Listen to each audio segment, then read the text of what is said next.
Welcome everyone, and if I could request my panelists to join me.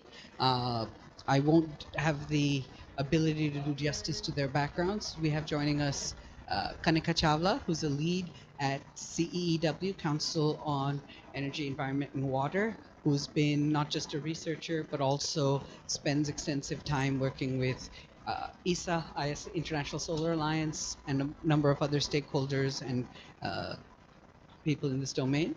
We also have, all the way joining us from Australia, someone who knows and works also on India, Tim Buckley from director at AIFA. Sorry, how do you pronounce the institute? AIFA, and Gagan Sidhu, who it's my pleasure to re-invite. We've had him at a panel discussion almost a year ago now, last November. Gagan was formerly the CFO of GMR, and is an independent consultant and also a prolific author in this space. So interested in the finance, but also the higher RE.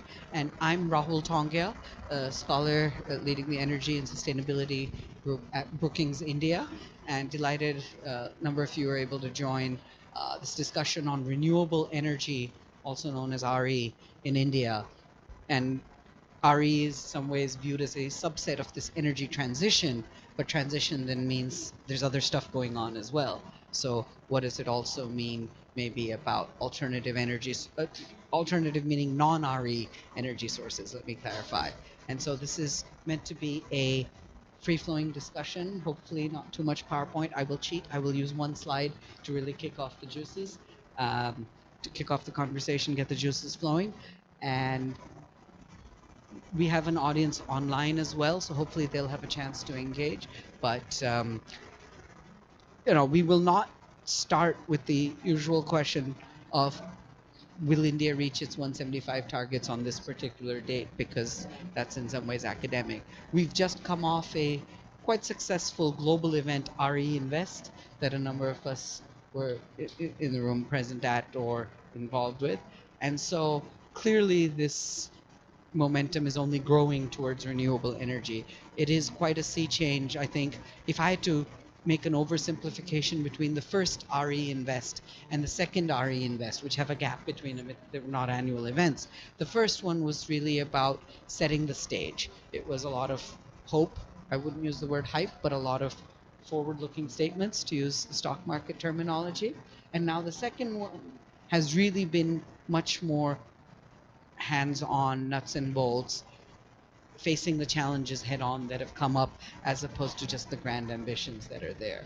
And so it's in many ways a much more mature space than it was, much less hope-driven. It's actually reality-driven, but then reality also then means there's all sorts of aspects that have to be discussed, deliberated, and figured out along the way. So with these sorts of high-level questions and thoughts in mind, it's my pleasure and privilege to have a panel of experts on this topic. And I'm going to start with just this one question on renewable energy. And when we say renewable, for clarification, we're meaning renewable electricity, mainly wind and solar, just to clarify. And when we look at this, out of India's targets of 175 gigawatts, 160 being wind and solar by 2022, one of the questions that some scholars have now been asking is, are these targets really all the end game that's there? How do we actually go to much, much more? Because if the world is talking about less than 1.5 or 2 degrees, forget 2, but ideally less than 1.5, it's deep decarbonizing that the world is chasing. And 175 gigawatts of RE is not going to get us to deep decarbonizing. It's going to be much, much more. Now the dual, or the flip side of this, is really asking, is 175 gigawatts the low-hanging fruit only? And let me clarify what that means. So this is sort of the first question out to folks. Can we just show one side? So this is a graphic from a brand new, today released policy brief that's on our website, Brookings India. On the title is RE versus coal, a false framing, because both are going to be there. And if you think about how renewable energy is spoken about in lay press, it's often two curves intersecting, one downward sloping, one upward sloping. Renewables are getting cheaper, coal is getting more expensive, and they cross over at grid parity. And it's only an academic debate whether that's happened or not happened yet, or is it just a matter of time being the x-axis. We posit that the reality is more going to be like a ladder of competitiveness. And the first rung on this ladder, which is mainly this 175 that's being talked about, first few rungs, is the lower hanging fruit, which means your total, if you reach the 175 target by 2022, assuming demand of electricity grows at some median rates, you're talking in the range of 19% of your electricity by 2022 to come from renewables, which today is in the order of 8%. Did I get these numbers roughly right? So share of generation, correct. Not capacity, but kilowatt hours from RE. So it's obviously a very high jump in a growing market, so it's remarkable. But at the same time, that's a low enough number that it can be absorbed relatively easily into the grid with some amount of effort in planning, coordination, transmission enhancement, and so forth. But it doesn't require storage yet.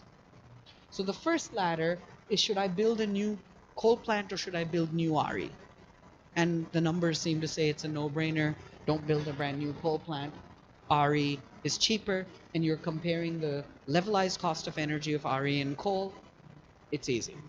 The next rung actually says, should I operate my existing coal plant? It's already built. Someone's paying for it or paid for, versus build new RE. This is with a narrow economic lens. We're not talking externalities yet in this discussion. Here, you end up comparing the levelized cost of energy of renewables versus the marginal variable or fuel costs of coal. And that is something where you get different answers based on who you talk to, where you are.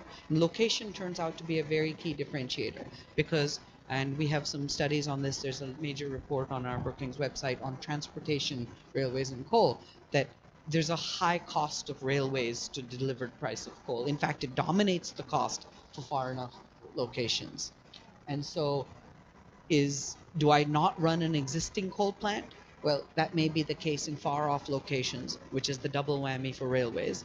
Or if you're pithead, then coal is actually not that expensive, relatively speaking, at the margin.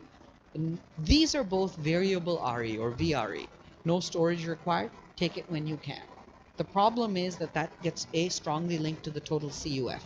The capacity utilization factor may be about 20% for solar, for example, a little higher for wind.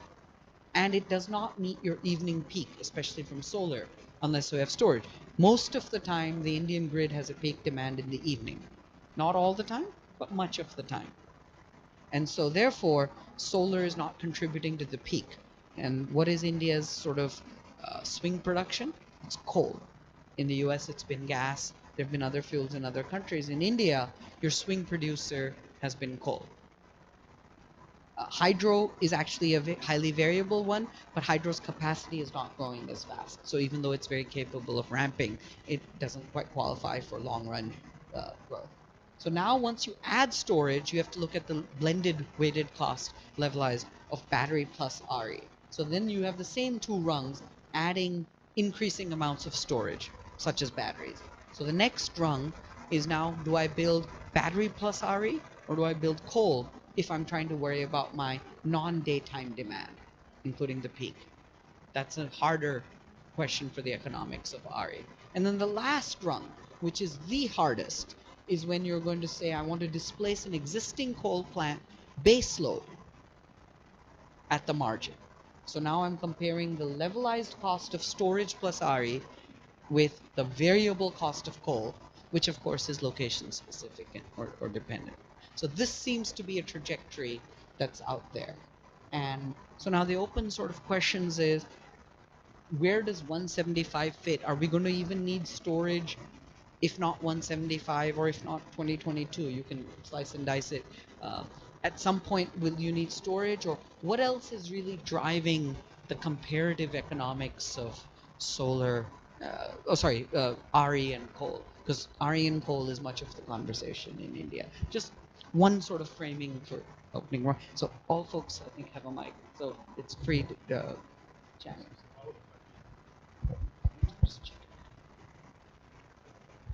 Hello.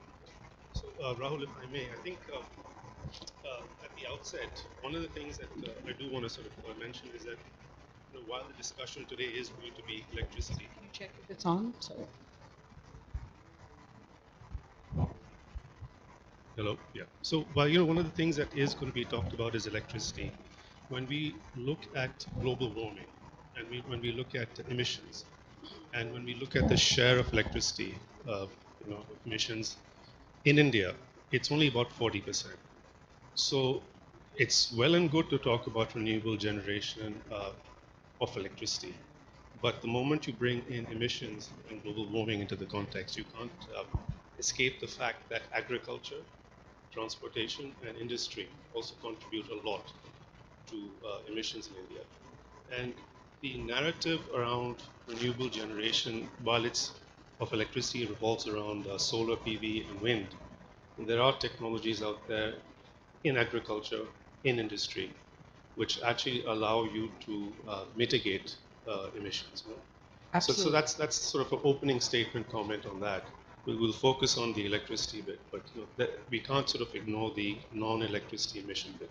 So, since I hope we can keep this interactive, agreeing with you vehemently, in that sense, is there a risk of distortion where so much emphasis has been placed on the supply side and not enough on energy efficiency or alternatives or different segments that don't use? Because just adding more solar capacity, if that's the answer, then I keep asking, what's the question? Because the question really is, if my objective function is lower emissions, then worldwide there's a number of studies that have shown it's not necessarily the cost optimal route or the only route to say increase your supply, your capacity of RE. So are we at that point where there is that distortion?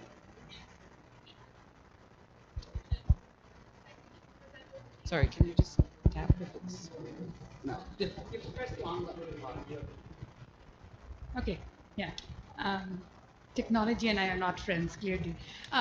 So what I was saying is that the objective function is actually not just lower emissions. And domestic targets are not at all driven by that objective function. It's all very nice because it feeds in very nicely with our climate commitments, etc. But this energy transition that we're seeing, and in my view, India is well and truly on its way in an energy transition, is driven very much by domestic factors like energy poverty and overcoming that, energy security and reducing our reliance on imports, even though in some ways we are first increasing it before decreasing it. And also like good economics.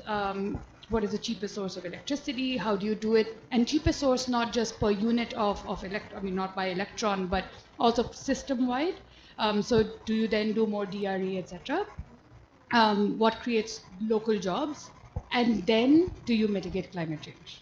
Right? So I would sort of order it in that way. And having said that, I think that those were all the drivers when we came up with the 175, which in my view is very much the floor, not the ceiling. Even our NDC would suggest that we're going to actually have to go in the sort of 300 but that's by 2030. Scale. Right, it is. And it's also non-fossil, which really I don't understand.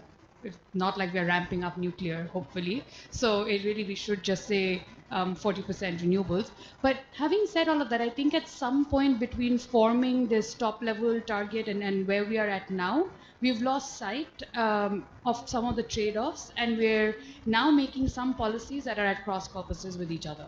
Can you elaborate a little on that? Wow, I'm really going to lose my job and then my citizenship.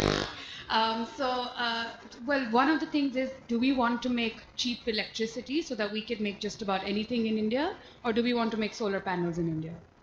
So you're talking about the safeguard duty? Yes, absolutely. The second one is, do we want to have more jobs in the renewable energy sector? In which case we need to do much more distributed renewables, just because the employment factor is 17 times as much as if you do solar parks per megawatt. Or do we want to again make cheap electricity and then create more industry, right? And then you can go either way, but you have to have consistent policy, and there has to be coherence also across ministries and things like that. And that strategy seems to be absent. Um, Other sort of such things of, do we want to have more domestic lending to renewables, and do we want to somehow sort of tip the scales of how the power sector lending has happened, in which case some of the old exposures to existing power projects and transmission, etc., need to be decoupled from renewables as per the RBI norms? Or do we want to rely on foreign capital? And in each of these trade-offs, I don't think one is better than the other. They're just not the same, and we seem to be making policy decisions on both sides of each spectrum. I mean, that's a challenge, because when the answer used to be all of the above, let's see what happens, then maybe none of it really happens. Absolutely. So, Tim, in addition to some opening thoughts on this, it would also be interesting. I mean, India is not the only country in the world going through an energy transition of different shapes and forms. So maybe some global perspective also. Okay, thanks. So you have to hold it closer. Yep. So maybe two opening comments. One, I would hate to have a fight with a solar producer if I was a coal company. You know you're going to lose. Right? That's my opening premise. You have no chance. Why go into a fight against someone who has a zero variable cost of production? You will lose categorically. Unless you can tilt the regulatory framework dramatically in your favour, in other words, the incumbency issue, you can drag the chain, you can delay the inevitable, but you are going to lose. That's why I do my job. I look at trying to motivate financiers. They don't like going into fair fights. They like fights they're going to win. So if you're putting a proposition up there which looks good, but I do have issues with it, and one of them is it's not a fair fight. Solar is going to win. Wind is going to win. It has zero variable cost. So once it's built, solar and wind are always going to win the fight. So therefore, my second premise is your baseload comment up there. Baseload is a wrong phrase. It's a phrase from 10 years ago. It's certainly the way a coal company likes to describe the market. They talk about baseload and peak, but they also talk about an industry of 10 years ago. And that industry is gone because of my first point. How do you fight in a fight where you've got a high variable cost and you're fighting against someone with a low variable cost? You will lose. It's like trying to fight with China on solar module manufacturing. You will lose. Anyone. Germany, Australia, America, India. You will lose. It's just a given. You do not fight the Chinese on solar module manufacturing. I don't have to live here, so unlike you, I can actually get away with that comment. Why have a fight you're going to lose? So that's my first point. The second point, just going back, base load. If your starting premise is every time someone builds a solar project, they're going to have a zero marginal cost, therefore they're always going to have priority in any pecking order that's merit-based, therefore your coal-fired power plant is the automatic loser. So baseload is an archaic comment, it's a wrong comment, and it sets the frame of reference wrongly for the technology system that India is moving towards. So I can come back to that, but let me just give you one data point. South Australia, so one small state in Australia, yesterday, 52% of all electricity in the middle of the day, and by the way, peak demand is in the middle of the day, not in the middle of the night, 52% came from rooftop solar. Not from wind, not from utility solar, from rooftop. 52% for the entire 8 hours of the day. Now, there is no coal-fired power plant left in South Australia because they cannot compete. So that's my... When I look at that slide, unfortunately, all of it looks great until I see the word baseload, and then I just think the slide is wrong because baseload doesn't exist. You cannot frame it in that way, otherwise you get the wrong answer. So I think semantics aside, two sort of observations, because this is the discussion on India's transition. One is India's demand profile, for whatever reason, it may shift over time, is exceptionally flat. The peak is in the evening, but that spread between the evening to other periods is relatively low compared to most other countries that have been compared. Put in a 500 million air conditioners, that profile will change like every other Western country. Actually, it would get worse for the evening. So Delhi's experience has been that the peak is often at 10 p.m. because it's residential driven. So this is a billion trillion rupee question, which is it going to be commercial air conditioning or residential air conditioning that's going to go first? And you will get different answers. And I have a nickel for who can sort of help me answer that question. Sorry. Back also to the point Gagan was making is also how do you air condition? Do you just move everything to electricity, or do you do district cooling and Exactly. sort of, you know, Building design. Yeah, and what is the Or role of retrofitting, hydrogen and you Put know in there's- insulation. And more than that, I mean, Sorry, because sorry. we're online, we need a Sorry, clear yeah. pickup. You know, I wonder how, and again, you know, some people do not like this, but how bad is it if coal suffers, right?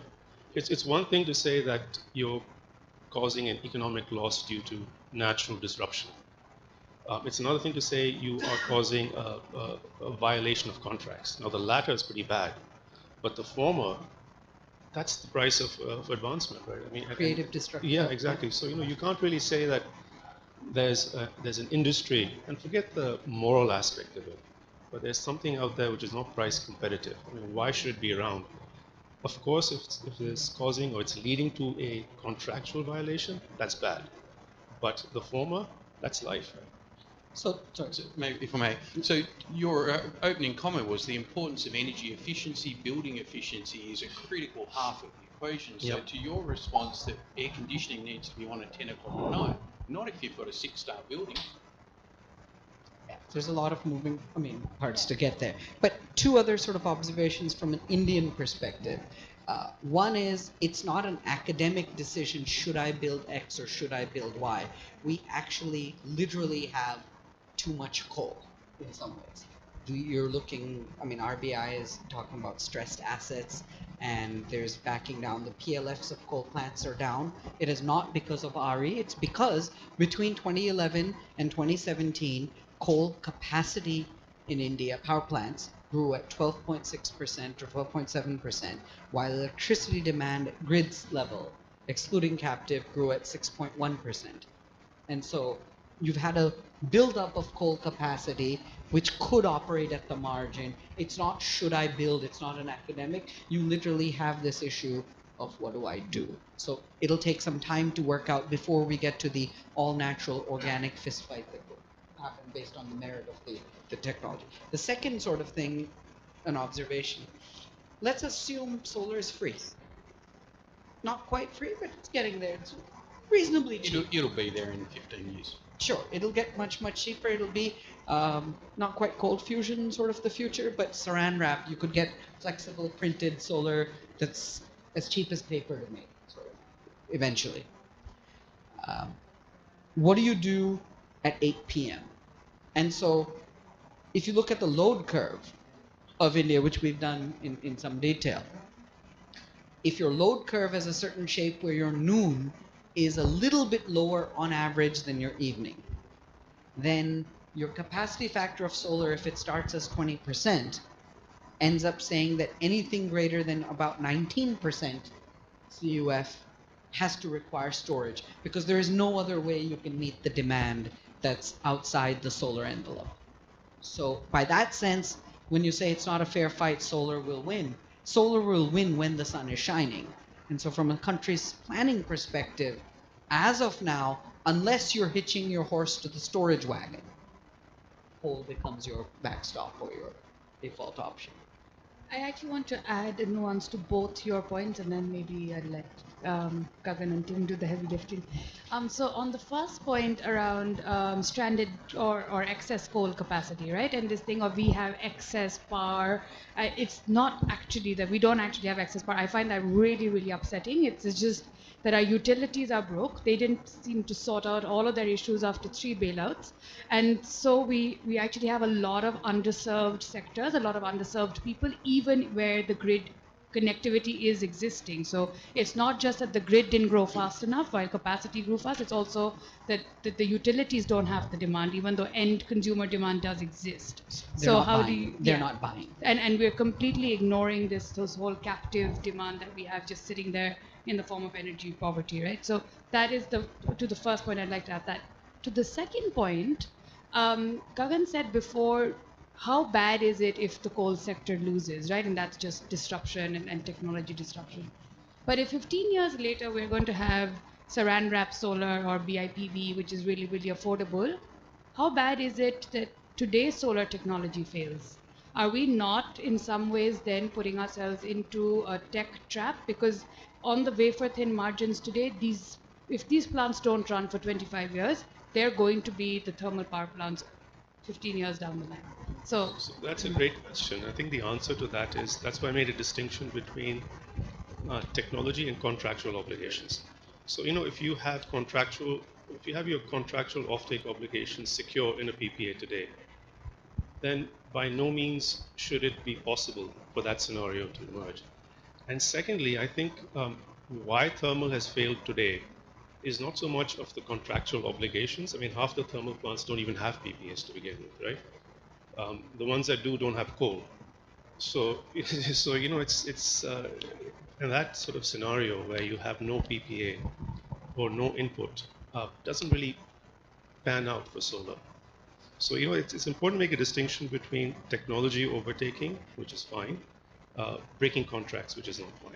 So I was just talking about the second one. But then isn't the same going to be said between thermal? If they're saying, well, I have cheaper RE, I don't need more. I mean, this is a identified problem, because if your instrument is a PPA, this is one of those flags. If your instrument is a PPA, then you also lock in and reduce the ability for new entrants. And RE is today's new entrant.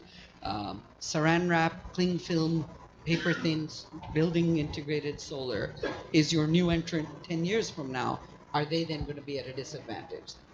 So this is an issue of market design. Can I jump in? Please. Yeah. So would anyone here suggest that India's electricity demand in 15 years' time is not going to be more than double what it is today?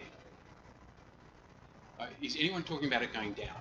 Like in Australia, it's been going down for 10 years. In America, it's been going down. But in India, we're talking, is it going to double or treble? That's the debate. So the idea that we're going to your point exactly, contractual certainty, anyone signs a 25-year PPA on solar today has a contract. As you said, they're not doing it without coal. They're not doing it without a PPA. They're doing it with a PPA. They can't get financial close till they've got the PPA. They also have an inbuilt deflator. So the inbuilt deflator is that every tariff in the renewable sector in India today is fixed in nominal terms, declining in real terms for 25 years. So I would argue those plants aren't ever going to be like a thermal power plant, because what's the profit margin on a solar project? 85%. What's the profit margin on a thermal power plant?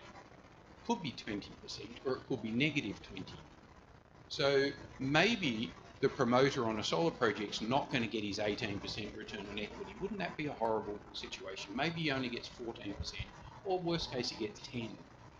In a thermal power plant, the promoter loses all of his capital. We're not talking about solar losing their capital, we're talking about a less than brilliant rate of return, but I would also then hypothesize the rate of return is going to come down because inflation's coming down. And that's okay, because solar is inherently so much less risky than thermal, simply because of those reasons, right? You don't have input cost. You don't have input cost volatility. You don't have execution risk. You have none of those risks. I mean, you just literally have to get up in the morning, wait for the sun to shine. I mean, how risky is that? I mean, how much Except more the than pollution. your cost of... Well, that's the science bit of it. That's sort of figuring out your irradiation. That's a separate risk. So you need the promoters to actually wear the risk on thermal power plants that they deliver. They were going to get all the upside. Yeah. They want to socialise the downside. Absolutely. Yeah. That's it. may I ask a question actually? I feel like Rahul, I took your job a little bit. That's a sign of a good panel. But Gagan, I know you think about finance deeply, right? All of the risks then, barring say technology risk, right? Which is just different. It's not that it doesn't exist for thermal, Yeah. but barring that then, is the risk profile of a thermal power plant exactly the same as that of a renewables power plant, just because it's mostly all counterparty, right? And then it depends on, and they have the same counterparty. So yes, I mean, once you have the same counterparty, Sorry. that's the commonality. But input is a big risk, right? Which doesn't exist for solar. Input cost volatility is a big risk. Input security is a big risk. So clearly, once the solar plant is made, the only risk aside, if you put generation if you just park it aside, is counterparty risk. And counterparty risk is two things. One is, will the solar power be off-taken, first of all? And once it's off-taken, will it be paid for? So I think what we've seen in India is PPA contracts getting stronger and stronger over the last 4 or 5 years, both in terms of who is the counterparty signing the PPA, as well as strengthening contractual protections for the developer. And that in itself has been one of the big contributing factors to tariffs falling.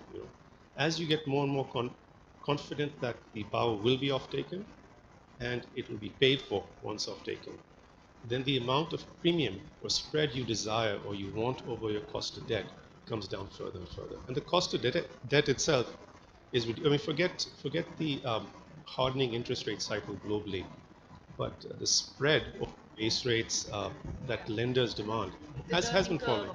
Has been falling, But I would actually argue that some of the issues related to the PPA and offtake are actually getting exacerbated as the share of renewables.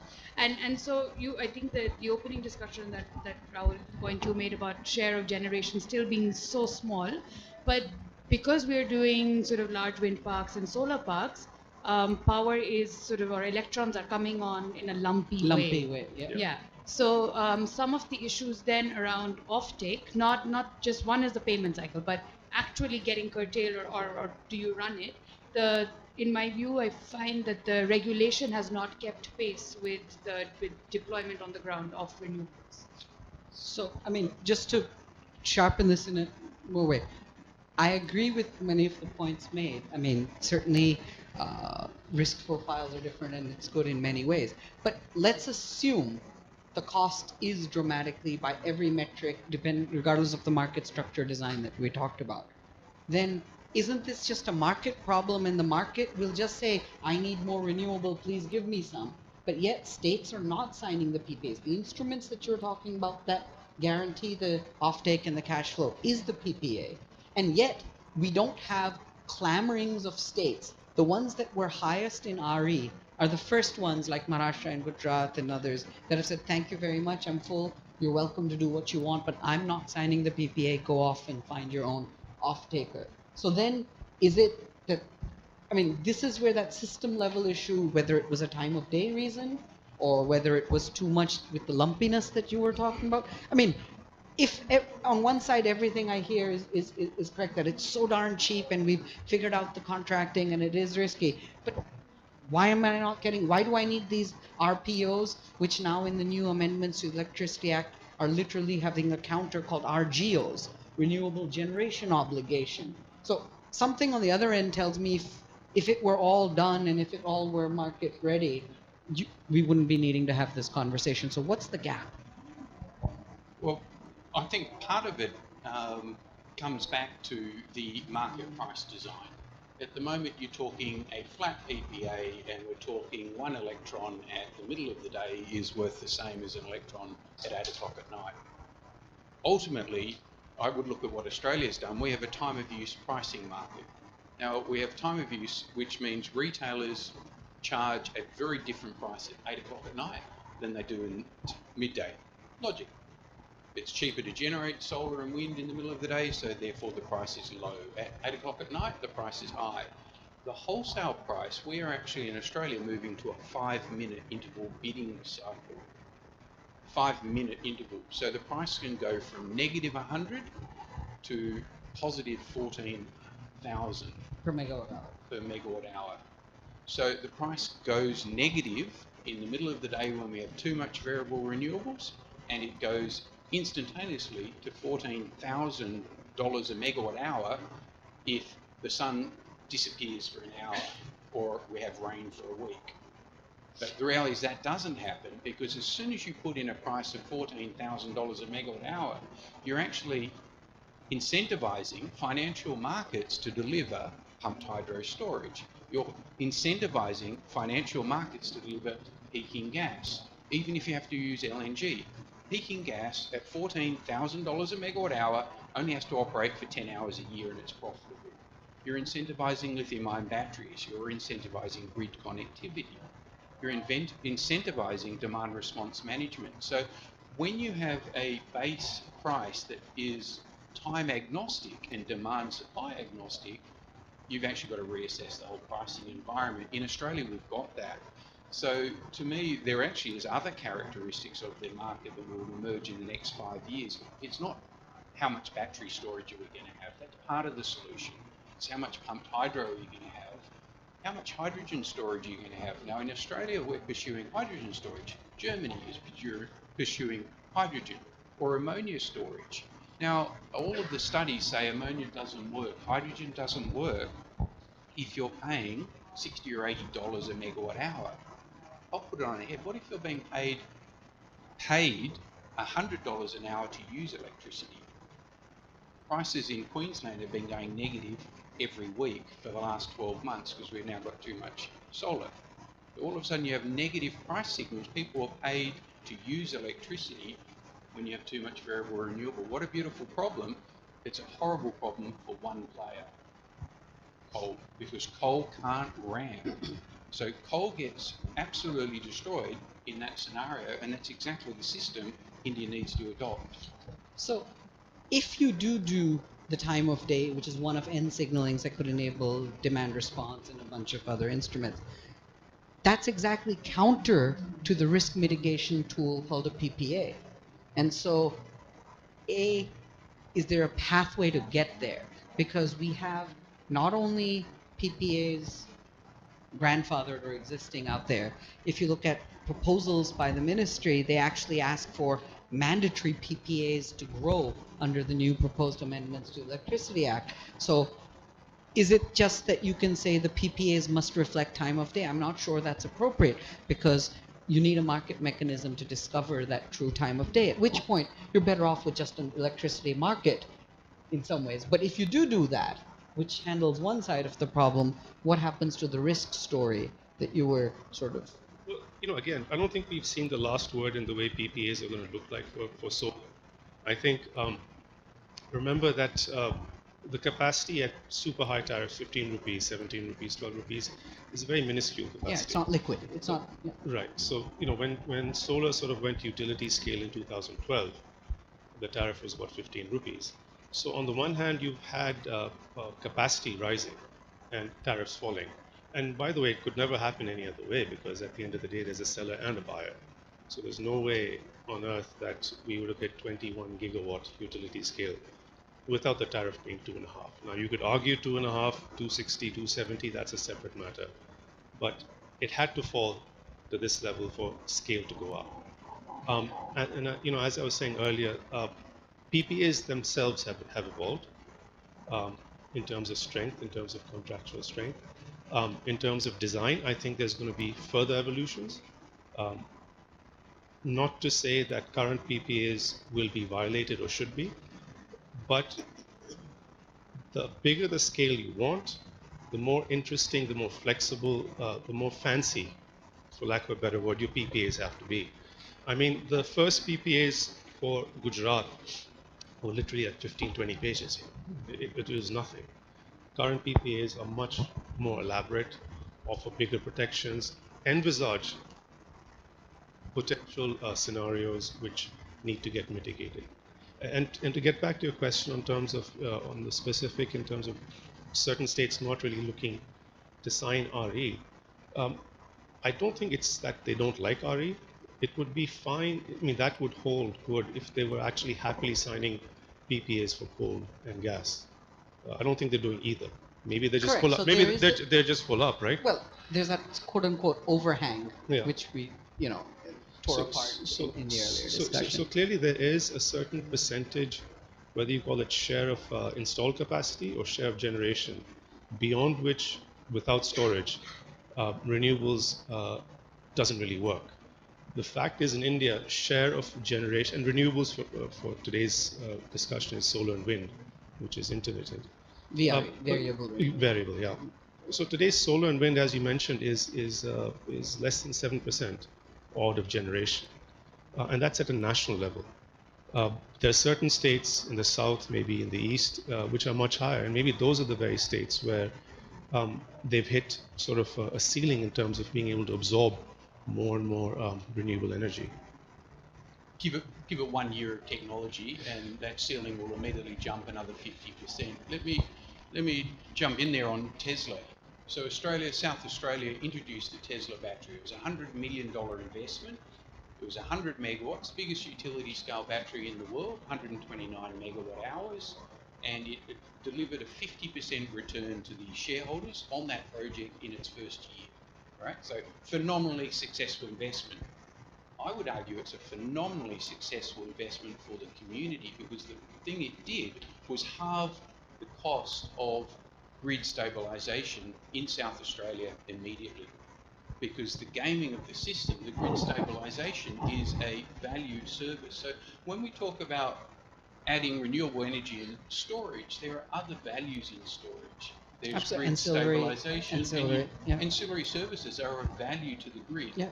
So I would throw that out there, because what a lot of Australian PPAs are doing, and India's exploring it, is saying from now on, the next PPA, first PPAs, we've got to honour them, they're contracts, they're agreed, investors took that legal risk. The next PPA has to have maybe 100 megawatts of solar and 10 megs of battery. So we are experimenting with things like that, but hybrids. I think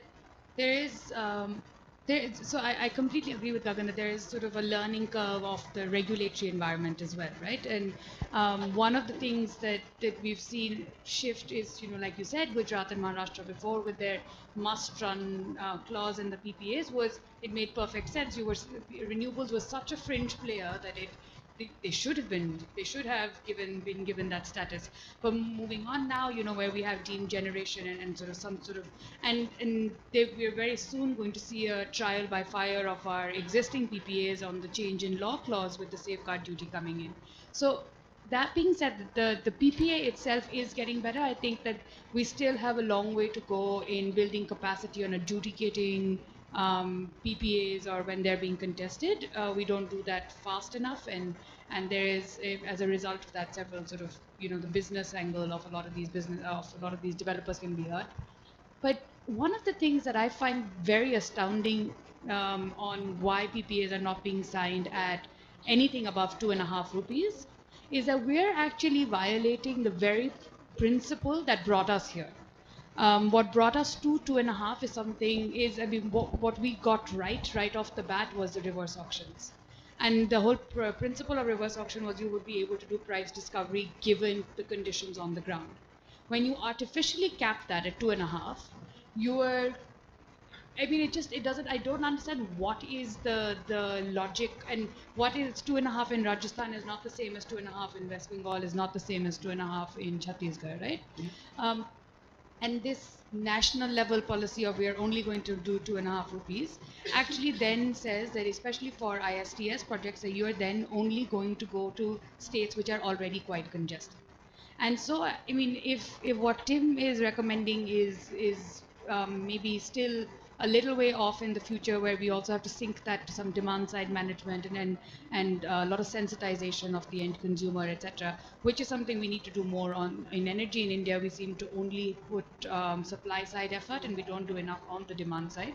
But that being said, the incremental thing that we can do right away is that you need to be able to go back to a world where you did price discovery differently for different states, and you sort of incentivize new capacity to come up in states that are actually perhaps less efficient in absolute terms, but in comparative terms, renewable energy in those states or in those sites would go a long way in terms of the economy-wide costs of transmission networks, etc., and the infrastructure costs that you would have to bear to integrate all of that.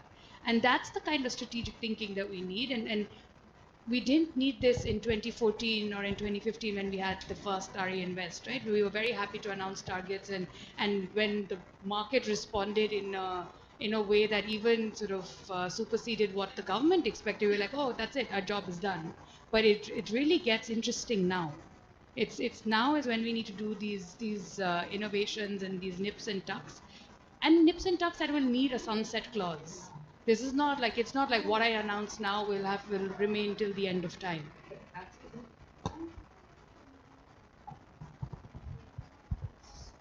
He's out of battery. So, but isn't that exactly the issue? Precedent plays sometimes such a negative role that once 2.44 was discovered, it just set such a mind space that anything more than 2.5 was deemed to be, there's something wrong. There's either a cartel or you're making stuff up or usury returns, which is clearly not what's going on. These are the realities of the underlying market. So in closing this sort of thread, unless there's other points, we have several other Can I topics. jump in with one thread? Yeah, sure. Just, I mean, one of the things I did take away was from a market design perspective and tariff structures, and clearly the next homework that needs to be done is not in the RE per se, and PPAs are one aspect that are improving. It's in the non-RE aspect of the rest of the system where a lot more of the effort needs to go. I think if I'm summarizing this part.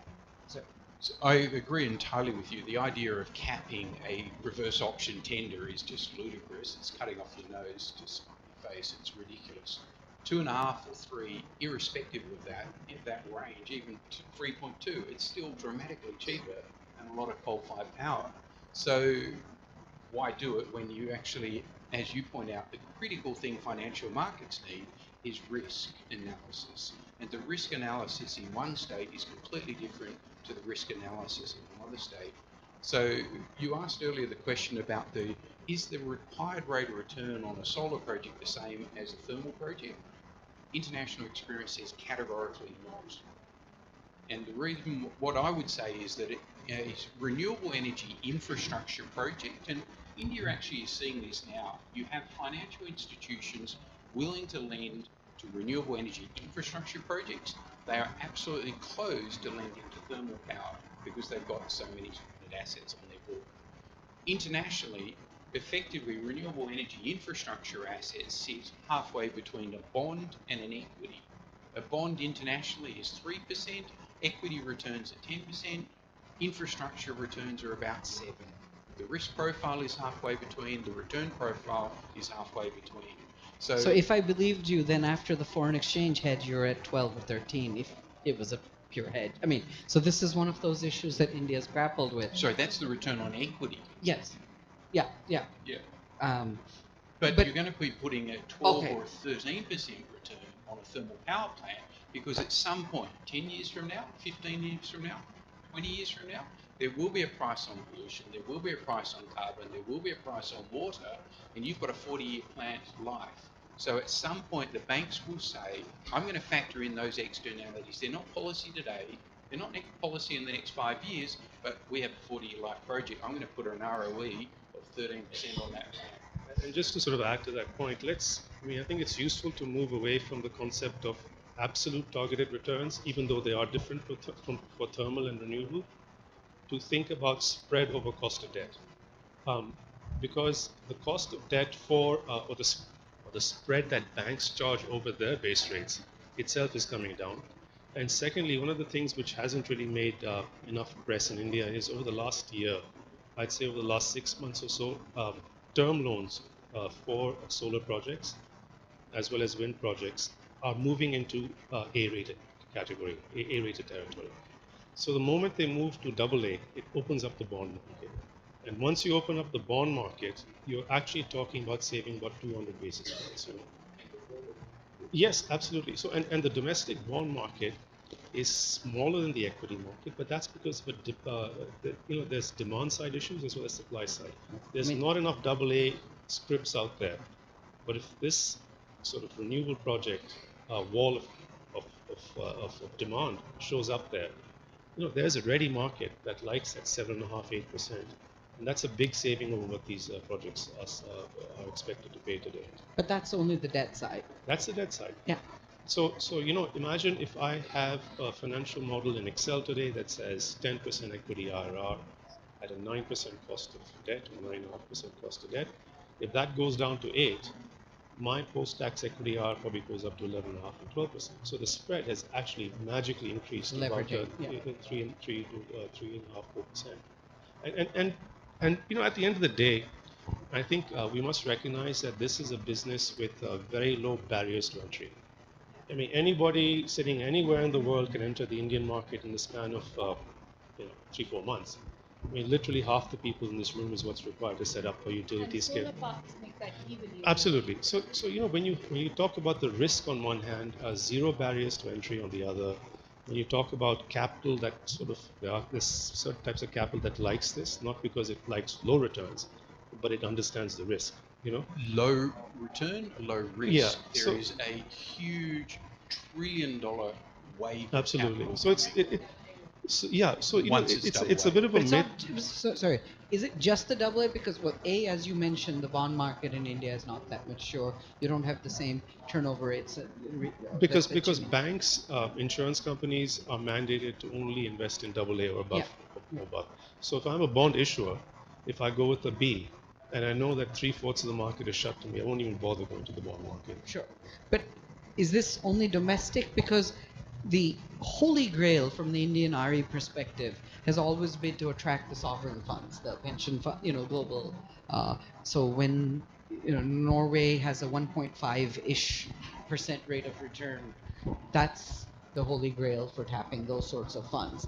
But I'm not sure they're ready to come into India. So what would it take? I mean, foreign exchange hedge is only one of them, and right now the The hedge rating. cost. Sorry. It's the rating. That's the only prohibitive factor. Whenever we get to AA, all of that opens up. But is it just AA? Let's assume we got to AA, which is a matter of time by some measures.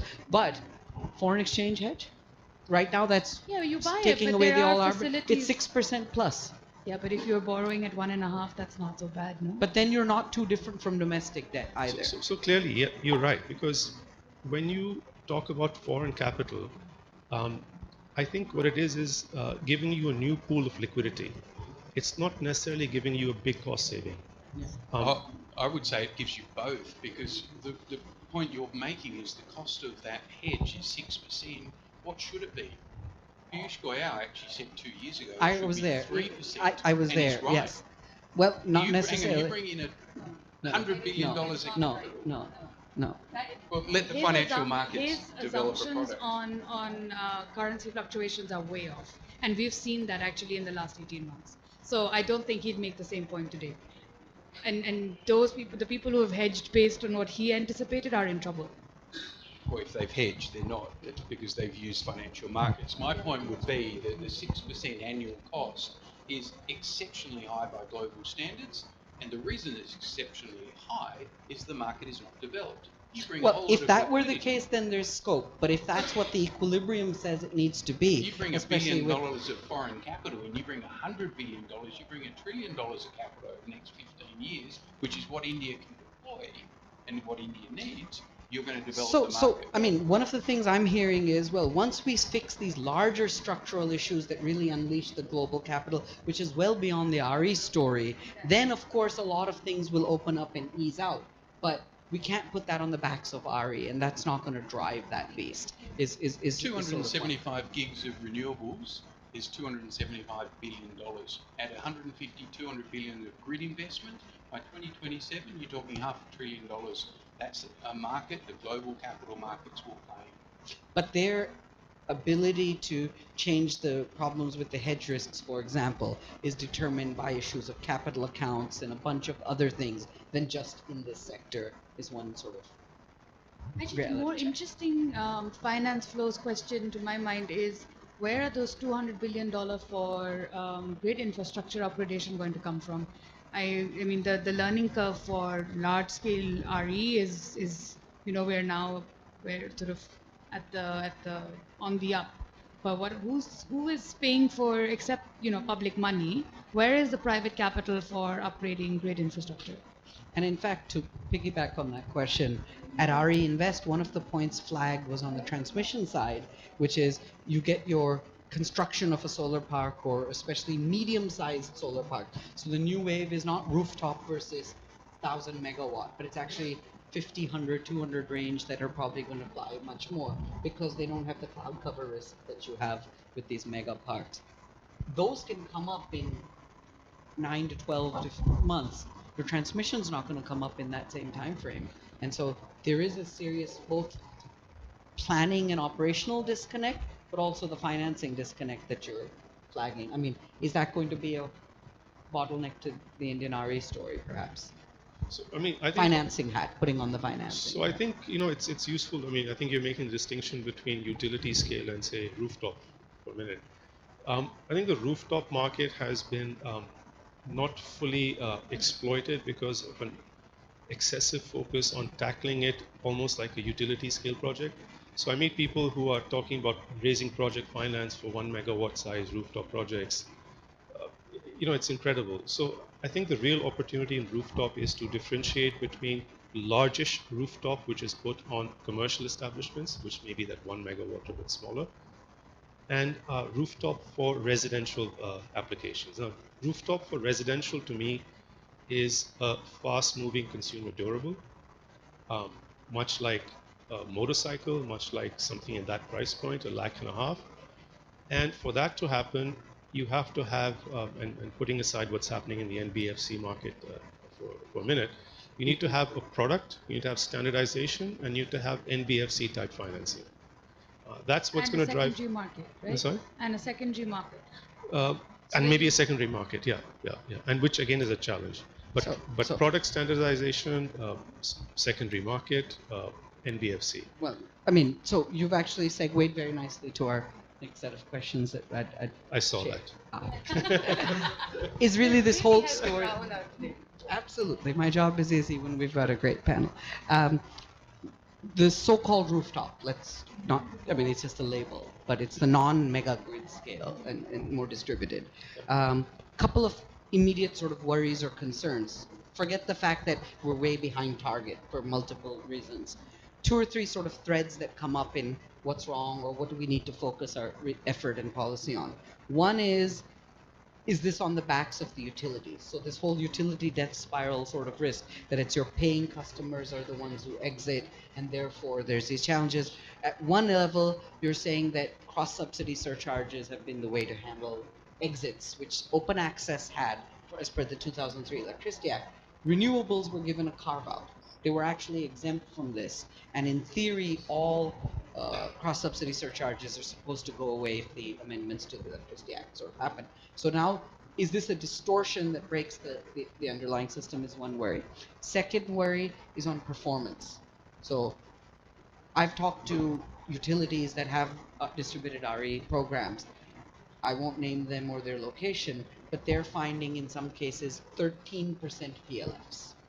So clearly, your PLF of a rooftop will not match a good grid scale, which will by definition be chosen in good locations. So that hits your financing, that hits your scope in the short run till prices fall. But the point is it's a little further away. And then of course you've got the whole issue of grid I mean, there's still a permitting, manpower, training. I mean, even specs on net meter differ across all these states. So there's a lot of other stuff that hasn't been sorted out. And you're right, we've treated it in one lens, and we need probably different lenses to enable this market. I like that analogy. So just before, like a mini, we've just treated it like a grid scale. Correct. Then your due diligence cost is going to wipe you out. Correct, yeah. And you know, you'll never be able to develop scale at that rate.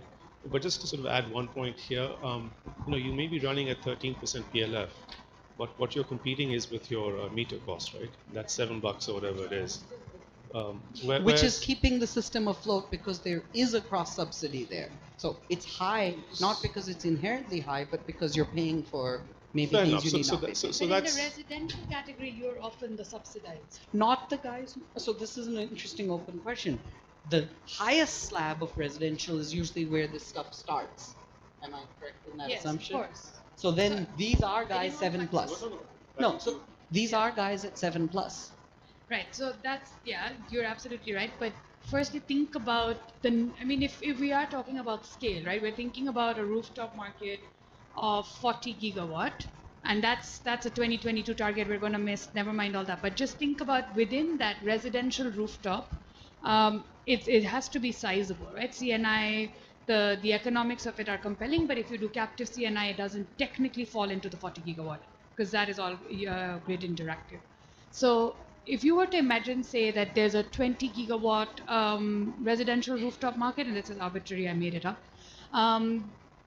In order to get there, there's not enough high-paying residential consumers. I mean, given load profiles, given location, etc.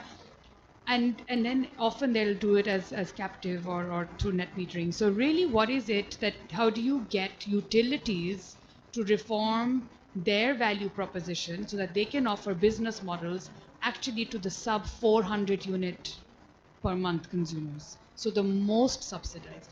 How does the utility make money by offering solar rooftops is by if they save their cross subsidy. But that's, yeah. But And there is an economic case to do this. I mean, at CEW, we are recently obsessed with business models for residential solar rooftop, and there is a business case where your lowest paying residential consumer will still be better off if he or she had a solar rooftop.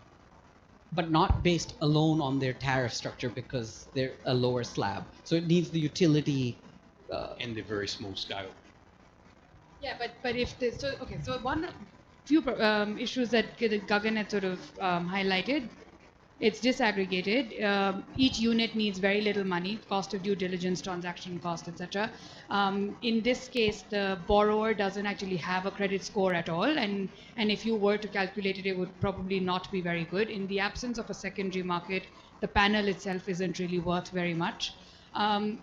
And so actually sometimes to raise a residential rooftop loan, the bank will ask you to put your entire house as mortgage. Yeah. So for a 5 lakh loan, you need to put a 2 crore house as mortgage. It's unlikely to happen, and that's one of the reasons it hasn't taken off. But if the utility acted as an intermediary, the utilities aren't always the most creditworthy players either, and we've discussed that in some detail. But if they, based on your bill repayment history, acted almost as provided a proxy credit score, you'd be able to just get access to capital at a much lower rate. The bank doesn't have to do due diligence, and the utility can then charge you a little sort of service fee, and everybody wins. So, I mean, is this feeding into the RESCO model? The versions of the Renewable Energy Service Company. But that's exactly the challenge. What's in it for the DISCOM to take on that risk? Because there's their own risk of the DISCOM itself, but B, they really have their hands full and don't necessarily want to get into this other activity, perhaps. So, they have to, though, Rahul. They're hemorrhaging. Like you said, they're losing their best customers first. Yeah. So I think what Kanika is making a good point in that. If the writing is on the wall for the DISCOMs, they are going to lose their best customers. Why not give them a piece of the action, right? Somehow bring them in and say, take with one hand, give with the other. Now, how you structure it, how you model it is a separate matter. But that's the philosophy, I think, behind what she's talking about. And that's a sensible way of looking at it. Can I give an example in Australia? Let's just rephrase the debate. Let's assume that the DISCOM wanted to solve the problem. Right. Now, why would they want to solve the problem? They're hemorrhaging cash, they're losing their better customers, but I'll put it a different way. The biggest problem we were just talking about was how grid congestion and handling all this variable renewables is going to stop India's energy transformation because the grid can't handle it, right? In Australia, one of our grid utilities said, let's actually put it in a different way. We've got demand growing in a certain region. We've got demand declining in other regions. We don't want a whole lot of solar in the demand declining regions, but we have spare capacity. We will have to upgrade the grid to accommodate increased demand over here. Let's, instead of spending our capital, we're going to get our customers to put in rooftop solar. And that's exactly what the grid operator did. They said, we don't want it here, we want it there. You go and put in as much solar as you like, we're going to limit it, we only want 20,000 systems. And they immediately got the 20,000. In fact, what our Ausgrid went and did was, in fact, incentivise. He said, we'll pay $1,000 to put rooftop solar in here, because they worked out they had to put in new submeters, and those submeters cost $2 million. They said it's easier to pay a customer $1,000, do it 100 times or 1,000 times, than spend $2 million putting in a substation. Now, India has plenty of grid congestion. You also don't have a whole whole lot of rooftop solar across 1.4 billion people. I'm sure if you actually analysed the grid, you could find a few spots that could handle a bit of extra variable renewables. So put it in there, save the capital, because one thing I would remind you of, your demand for electricity is going to double in the next decade. You're going to have to double your capital spend on the grid, or you're going to have to spend it wisely. In other words, use technology to identify the areas where you can put in more variable renewable and then do it. Maybe then put in a battery. Maybe you put some wind in. Maybe you put some offshore wind in, and maybe you spread the variable load. In other words, let's actually use the technology and the innovation that's going to come to actually save the DISCOM's capital. I mean, absolutely. So one of the sort of takeaways from this segment is really been, we can't sort of ignore the DISCOM. They're a key participant as well, and we have to figure out business models that create the alignment between the incentive structures, and that alignment does require that granularity, which is where the technology would also play in. So if you're reducing local congestion or providing reactive power, so this is another area where some of us have written about, which is standards. This whole issue of standards, whether it's on the net metering was the first one, but even on the inverter, there has been very little discussion on smart inverters and their requirement. And if you look at the experience of Germany versus Hawaii, you really don't want to be retrofitting. It's just a very expensive and painful proposition. So since we're so small in our base, we should really be forward-looking in our design, except there's a cost to do it. And there's also a higher cost because of our annoyingly high cost of capital. So because I don't want to put my 2 crore house on I don't have one, but if I did, I wouldn't want to put that for a bank loan. People are actually treating implicit costs of capital not at 10%, 12%, but 15+% when it's a household really looking at it. And that really changes what your design, what your tech that you're going to do can operate. But 15% isn't, in my view, always a problem. You do enough at that 15%, and that 15 will sort of inch downwards on over its time. own. Yeah, exactly. Okay. If access to capital is in some ways more of, or is sort of a higher jump than the affordability, It's a bigger, it gets you need to easier. get the capital first before Exactly. you can actually figure out And how then they to, become ways to get it cheaper. competitive, and Absolutely. it gets fun. Yeah. So today, if I'm a rooftop, well, let's say I'm a house. Sorry, yeah. If I'm a householder, I own a house, and I want to put some sort of solar contraption on my roof. Frankly, I don't know who to call, right? There's absolutely I don't know who to call. So I don't know who to call. I don't even care about cost of funding it. That's my secondary problem. Who do I call? Then I'll figure out how do I get it funded, and that's when I sort of figure out at what price I'm going to get funding. Right now, it's the first 2, which is the bigger hurdle in India when it comes to rooftop, then the actual cost of it itself. And getting to cost, I think it's easy to forget, but it's important to remember that Indian inflation rates determine monetary policy, and the starting point is the repo rate that the RBI sets. That's 6.25%. That's a fact of life. I mean, there's no way you're going to have anybody put money into India, because the moment you put money into an Indian balance sheet, it comes into India in the form of rupees. And to imagine that anybody is going to be willing to accept a rupee return with the inflation risk on the one hand, as it is, that's going to be less than 6, less than 7, less than 8, so on. It's just not good. So that's okay. I mean, as long as people recognize it. It's right? not 12, which it was 3 years ago.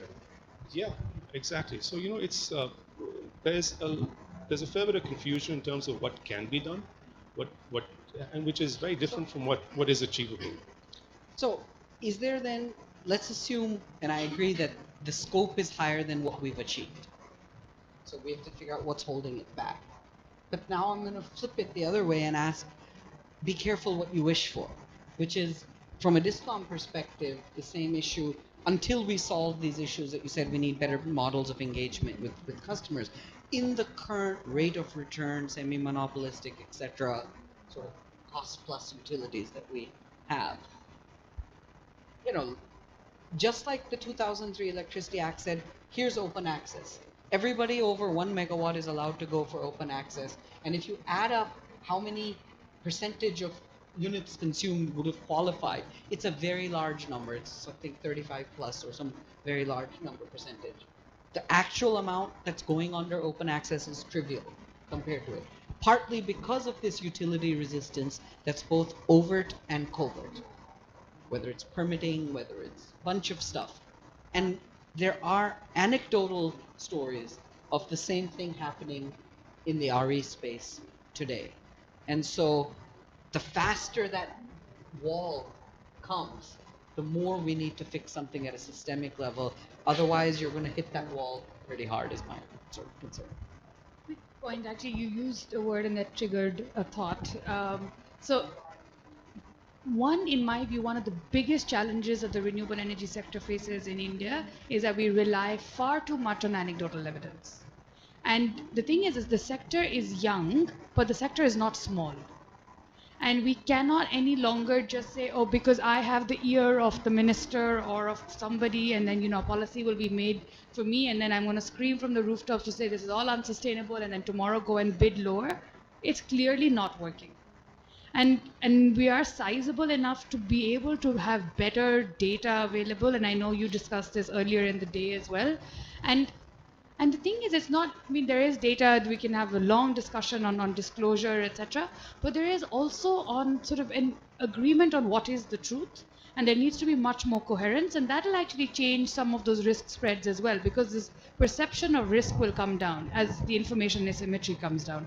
And using sort of Mercom or other such very much as a straw person and not to beat up on them. But that business model is flawed. All of that data should not be proprietary.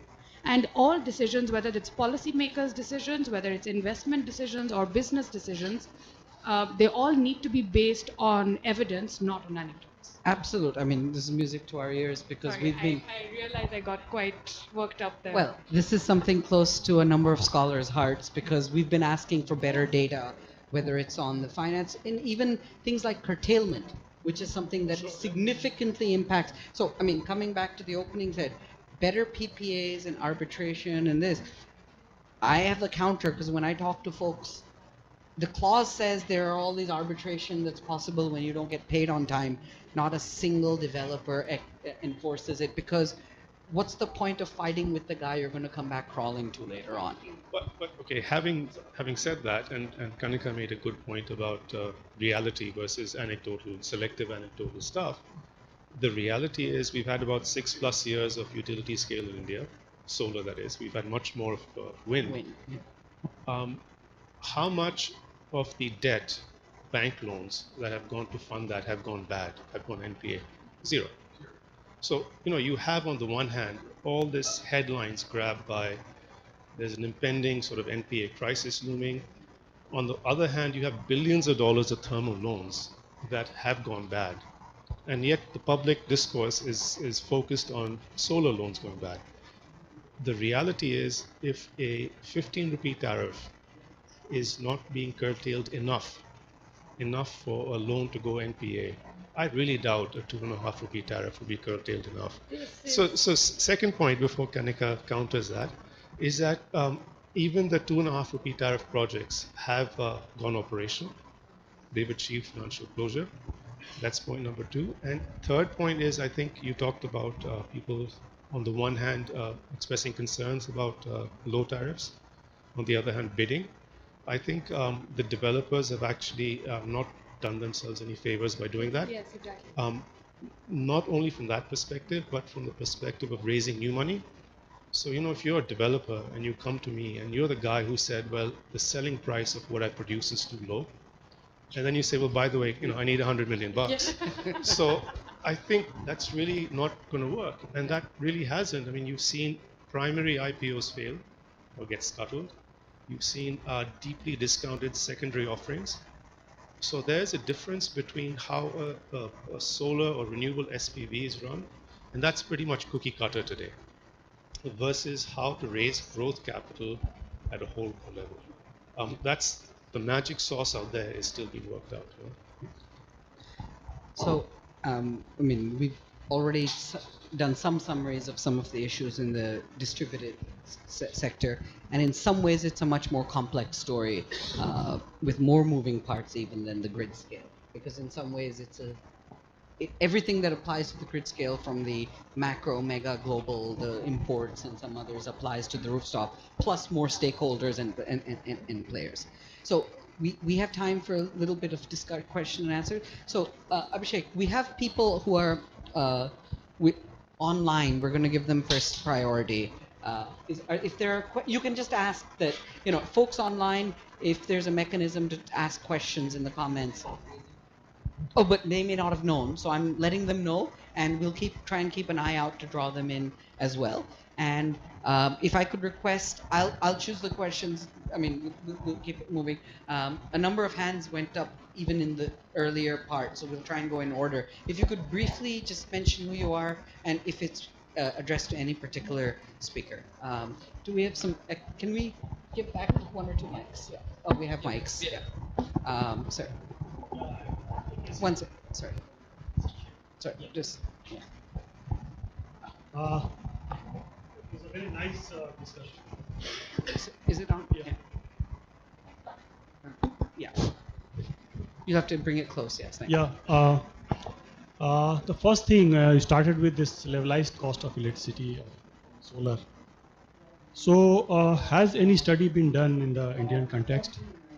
So we're talking about the international experience and other places, even in Australia, but I don't think any single study has been done here, because you're not aware you of mean this. System level? Yeah, system level cost. And even this 2 rupees 50 paisa or 3 rupees, whatever it is, it's a distorted sort of thing. And this was acknowledged by the minister also, present minister. So the real problem lies there. There are some reasons for curtailment also, what I see, because we also operate solar projects, and we find there's a lot of curtailment. There are other reasons. The other part of this, it is not being successful because of the requirement for your balancing power. So of late, this thing was not being realized. And unfortunately in India, that has to come from coal only. Even the demand, what we are talking about, it's a distorted sort of thing. It's not actual demand, but whatever supply that is being met, whatever, it's not even the requirement, because it's a suppressed demand. Because many people, they really need electricity, but they don't have access to the electricity because of supply, distribution, whatever. There are a lot of other reasons for that.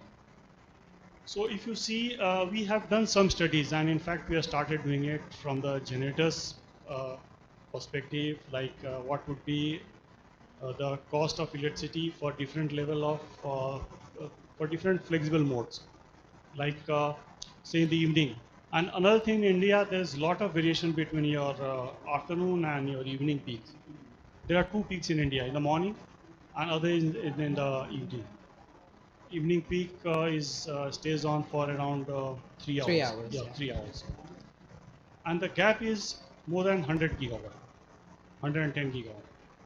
And only a part of it can be met by hydro, and that too in 2 months in a year. Even hydro, because there's a lot of spillage. And there are some other requirement that is from the irrigation and other parts. So that is a priority. Gas, we have very limited supply. Again, there fertilizer is a priority. So gas also is an issue. So most of it, out of 110 gigawatt, say around 90 minimum has to come from coal. So with a capacity of around 300, with the coal capacity I'm talking about, 320 gigawatt. Operating in the afternoon, it will be only 33 gigawatt if there is a solar power. Again, in the evening, it will be say 120. Today it was 120. Yeah, 20, yeah. 120. So that is a cost. Yesterday. And this is happening because of the solar or for the RE.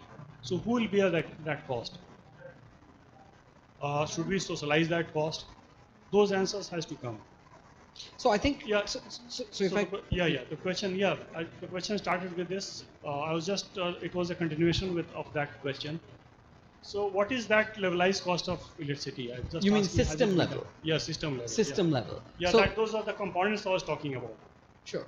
So, I mean, it has to look at the ramping, the balancing, the transmission, Congestion charges. congestion, all of these. Yeah. So, I think there haven't been enough studies, certainly, and I don't think any of us could answer. Sorry? Yes. I would actually say every time we see a bid and we see $10 billion of capital put on the table, that's actually corporates bidding $10 billion. That's a pretty serious estimate of what the levelized cost of energy is, because they're actually doing that. Otherwise, you're saying they're idiots. Like, No, they're bidding- relying on PPAs. I wouldn't, but that's not system-wide, because a PPA is a very narrow LCOE, narrower there is generator no cost. system cost because it depends. Sorry, just one, because we're on. Yeah. The 244 or the 250 is sort of an artificial price, right? In what way and why do you think so? Since you clearly sort of, you think about this deeply both from the coal and the solar side. Yeah, see, this is standalone solar, and in the 2 rupees 50 paisa on the land, it was free, almost free. Land cost, if you are to put up a large, say, solar park or. They pay very high land charges, sir, more than if you were outside of a solar park. So, for instance, in Madhya Pradesh, if you were in a solar park, say in a Rewa solar park, versus if you basically bought the land right next to it, inside the solar park is more expensive, just land cost. So it's not free. It varies by location, but also it's taken care of. So there is a logistics saving to you, Sure. which has value. Right. Land acquisition. And other things, you assume a particular PLF. And in India, it's a different environment, lot of dusty environment. Every time we cleaning, there's a cost also. You have to take it down. Again, you have to have a cleaning cycle or to install some robotic cleaning. So that is also a cost. So some of these costs they were ignored even in the project. So you're saying that these businesses are then unsustainable? Yeah, no, I'm not saying that. I'm not saying that. Just information about what is the actual cost. What is the actual But cost? that's on the Of a developer. solar electron or of a unit of electricity in the power system. They're two different things. Yeah, unit of electricity into the power system. Yeah, so that I agree That is we- levelized system level cost. Correct. But the levelized cost of electricity, Yeah, 244 system is level, not an Sure, artificial because number, CEA right? has one of the few studies which was limited to 2 states, Tamil Nadu and Gujarat, and that found a system level add-on at that point in time under a bunch of assumptions of approaching 1.5 rupees additional, 1.5 extra was the, but it clearly needs more transparency and more data to understand at the national level and the trends, because all of these are going to change over time. I Sorry, think we there have- should also be a database of all the PPAs that have been executed, yeah. right? Not just for solar, but also for thermal. No, sir, we'd like to get, no, sir, if we could please allow the ones with their hands first, sorry. Okay, here and then Rohit, yeah. The mic. Yes, you have the mic, so yes. I'm Manu from Council on Energy, Environment and Water, works with Kanika. My question is on interest rate cycle. I think Gagan mentioned it. How big does the panel, and especially you think, interest rate cycle, interest rate risk is a sort of risk to the renewable energy projects? Especially we know that in the US and in India, these interest rate hikes sort of being unexpected. So, I mean, certainly, I think we are looking at the end of an easy monetary policy globally, not just in India. Bank loans tend to be floating in the sense that raises in base rates, which flow from a raise in repo rate, let's say policy rate, yeah, MCLR today, get passed on to the borrower. So clearly, it's a risk. Now, if you can access the bond market, what that means is you can bypass that risk because you're looking at a fixed rate for a certain term. So clearly, it's a risk not just for solar, but higher interest rates are a risk for any infrastructure, right? So it's a risk, but it's not a solar specific risk to one. It's not a renewable specific risk. And on the other hand, the mitigant, which is an potential access to bond market, which I think is very nearby, is actually a mitigant which is not available to other infrastructure, by and large, at least to other energy infrastructure. So you have to look at it from that. On the downside is applicable to everybody, but the upside, the silver lining, is potentially only available to renewables.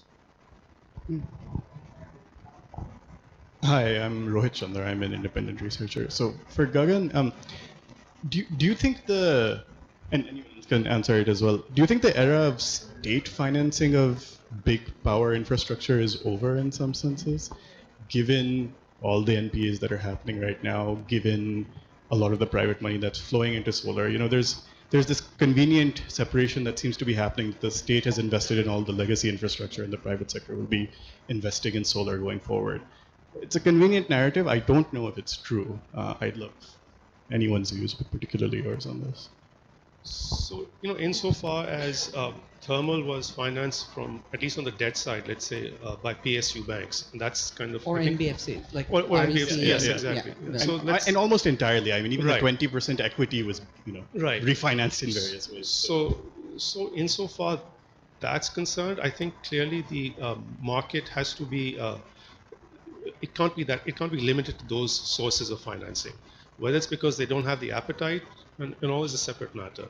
Secondly, I think the banking market is going to be a source of primary project finance for a long time to come, because the bond market typically in India, a bit less so overseas, only likes execution risk mitigated projects. Exactly. So it's going to be the Indian banking sector. Which banks again is open is a separate matter.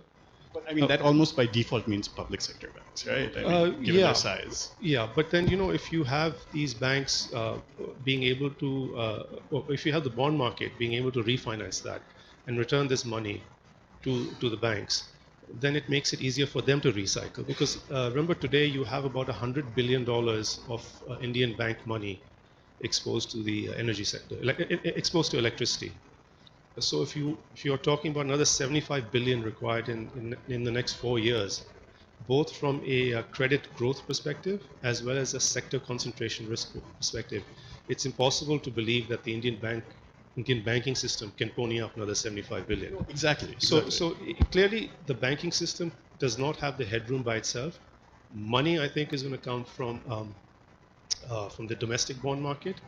I think the foreign bond market, both as a source of primary lending to to project companies, as well as, remember, to lenders also, as well. So Indian lenders themselves on the liability side, they raise money overseas in the form of green bonds. You have Yes Bank, you have Radar, you have a bunch of institutions. So again, what they're doing is they're looking at bypassing, and rightly so, the Indian sources of building up their balance sheet, looking at foreign sources and on lending.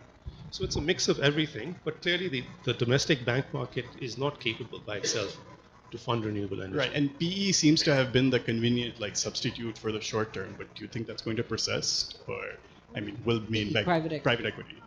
Private equity, I think, has come in more at the holdco level, not at a project SPV level. So at a project SPV level, to my knowledge, it's equity that comes in combined with debt. What's really going to happen, I think, is the InvIT market's going to take off. So the way I see it is you're going to have developers spin off their execution risk mitigated projects into InvITs. That InvIT, then how much the developer owns of that InvIT is a separate story. That InvIT, public capital that comes into the InvIT, gives the money back to developers. The developers recycle that, put it into new projects. That's a smarter thing to do, I think, than for a developer to have a portfolio of gigawatts and then access the public market directly. Because the public market then public investor gets pretty confused as to what he's investing in. Is it a developed portfolio? Is it development risk? What is it? Thanks. We had a question towards this side. We're well beyond our time frame, but any sort of closing thoughts or wish list if we're trying to sort of take this sector forward? We've identified a number of the hurdles or things that are round two. So round one was about the basics and getting us to where we are. Round two is not going to look like the same as round one. So any thoughts or suggestions or wish lists? I think Other than data, we've noted. yeah, more focus on market design, and this is sort of not a renewables question, but just when we throw around words like competitive and parity and other things, that's actually it's difficult to actually use any of those words fairly in the existing market design and tariff structuring, and how tariff structures are actually at contrast with each other depending on fuel type. So I would say market design, improved regulation, and then a better sense of project level risk, which is not in the control of the developer. So like a better understanding of how much risk does the offtake really present. And even better metrics for counterparty risk. Quite honestly, it's done in a very lumpy DISCOM level, but it's not just that. There's other nuances that can vary. While on paper it looks similar, from their load profiles to their legacy to their contractual obligations outside the RE sector. And also the ratings that are available today for DISCOMs are not really ratings. No. They're not credit ratings, because a credit rating is a probability of or the likelihood of that entity being able to meet its financial obligations. So this, if you read the fine print, is a grading. Mm-hmm. And the way to describe it, it's a grading, or it's measurement of the operational and financial health.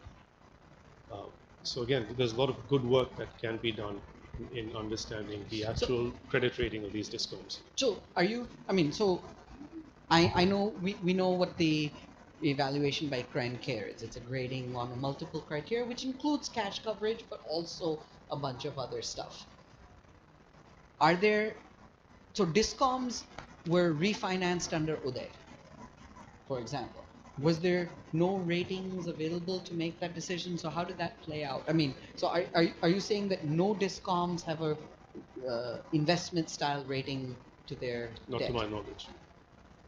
So I think it was 4 years ago, was it, Kanika? Maybe you know better, when that first integrated, it was called a rating booklet that came out. Because remember, a DISCOM rating is not just applicable to solar, it's applicable to, so that came out just 4 years ago, I think. There have been several different iterations, 5, so 6 years ago. It's updated every year. Yeah, and they also say A+, B+.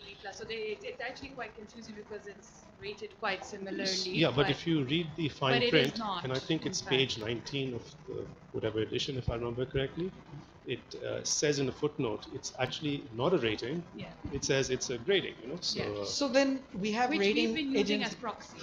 Correct. which, So we which have the public uses as a proxy. well, we have rating agencies in the country, including ones that did this report. Yeah.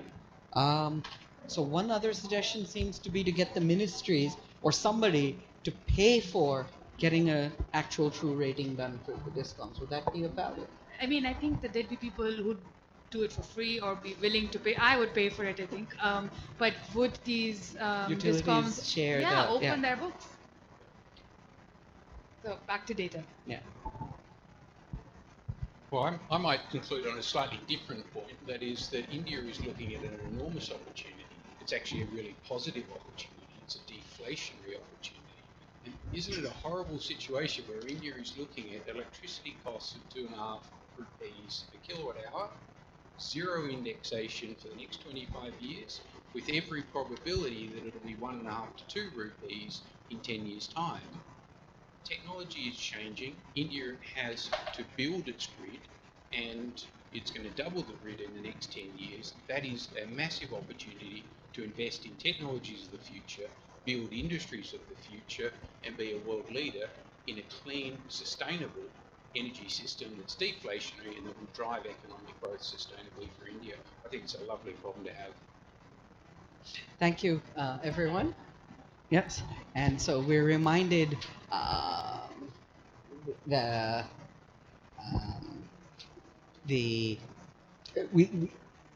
large scale and then there's Indian scale.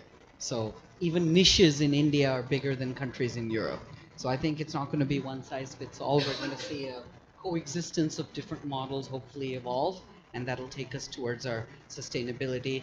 And I don't think we're going to be driven by targets, because there have been different announcements. Only on paper the 175 exists. There are no official targets for other time periods. There have been verbal announcements, but there are no firm announcements. And I think the real challenge for India is not meeting targets or even having the targets, but enabling the frameworks that can unleash whatever can be born. So we've had a lot of food for thought, great discussion, and hope all of you can join us for some refreshments and continue the discussion outside. Thank you very much for joining us, and thank you to our panelists.